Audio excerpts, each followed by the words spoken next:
Hello दोस्तों, आज की कहानी मन का बोझ। तुम कब तक यूं अकेली रहोगी? लोग उससे जब तक ये सवाल कर रहे हैं और वह मुस्कुरा कर कह देती है, आप सबके साथ मैं अकेली कैसे हो सकती हूँ। उसकी 7 आंखों के पीछे हलचल होनी बंद हो चुकी है। बहुत बोलने वाली वह लड़की अब सबके बीच चुप रहकर सबको सुनती है, जैसे किसी अहम जवाब का इंतजार कर रही हो। मीना ने दुनिया देखी थी, उसकी अनुभवी आंखें समझ रही थी कि कुछ तो हुआ है जिसने इस चंचल गुड़िया को अजीता कर दिया है। लेकिन क्या समीली, क्या मैं तुम्हारे पास बैठ सकती हूँ? प्यार भरे स्वर में उन्होंने पूछा। जरूर आंटी, यह भी कोई पूछने की बात है। मुस्कुराती हुई समीली ने खिसक कर बेंच पर अब उनके बैठने के लिए जगह बना दी। कैसी हो? क्या चल रहा है आजकल? मीना जी ने बात शुरू करते हुए पूछा। बस आंटी, वही रूटीन, कॉलेज, पढ़ाई, समीला ने जवाब दिया।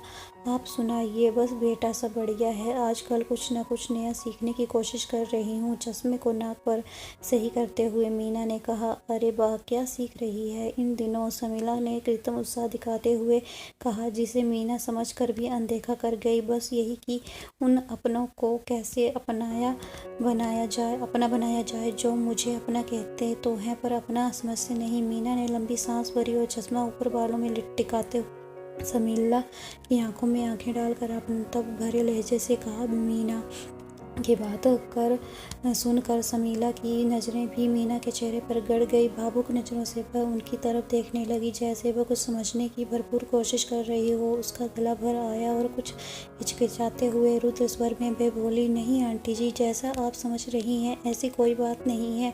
बस मैं अपना दुख बताकर किसी और को दुखी नहीं करना चाहती। बेटा, क्या मैं समझती नहीं हूँ?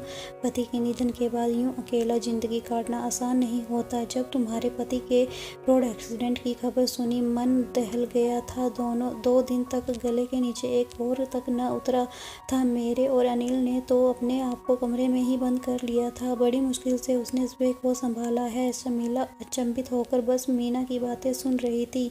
उसके मन में उथल पुथल मची हुई थी। यह क्या कह रही हैं आंटी जी? ऐसा क्यों? मुझे कुछ समझ नहीं आ रहा। अनिल का क्यों कमरे में अंदर खुद को बंद कर लेना? आंटी जी प्लीज़ खुलकर बताइए, आखिर आप कहना क्या चाहती हैं? उन्हें बीच में टोकते हुए विस्फारित नज़रों से समीला ने पूछा। बेटी, लखनऊ से ट्रांसफ़र लेकर जब हम दोबारा इस शहर में आए तो तुम्हारे बारे में हमें सब पता चला। जब तुम्हारे घर गए तो पता चला तुम यहाँ हो, इसीलिए तुमसे मिलने यहीं चली आई। मीना ने हौले से समीला का हाथ अपने हाथ में ले लिया और बोलना जारी रखा। बेटी, अनिल तुम्हें बहुत चाहता है। उसने कई बार तुमसे अपने दिल की बात बतानी चाही, पर तुम तो जानती ही हो कि वह कितना शर्मीला है, कभी किसी लड़की से बात नहीं करता। तुम जब भी कभी किमी के साथ घर आती थी, वह किचन में मेरी मदद करने के लिए दौड़ आता और तुम्हें देखने के बहाने मेज पर नाश्ता भी खुद ही लगाता था। वह मन ही मन तुम्हें चाहने लगा था।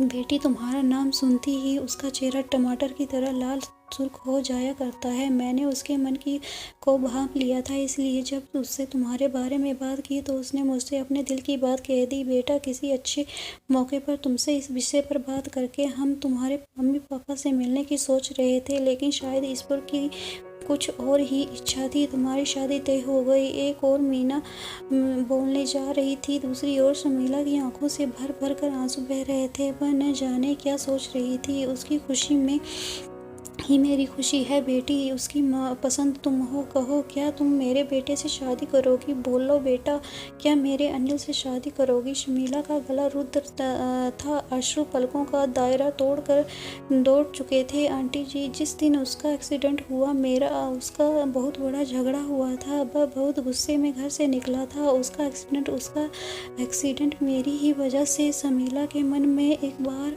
बाहर सा था। वह अपने पति के एक्सीडेंट का जिम्मेदार खुद को मान रही थी। नहीं बेटी, तुम यह क्या कह रही हो?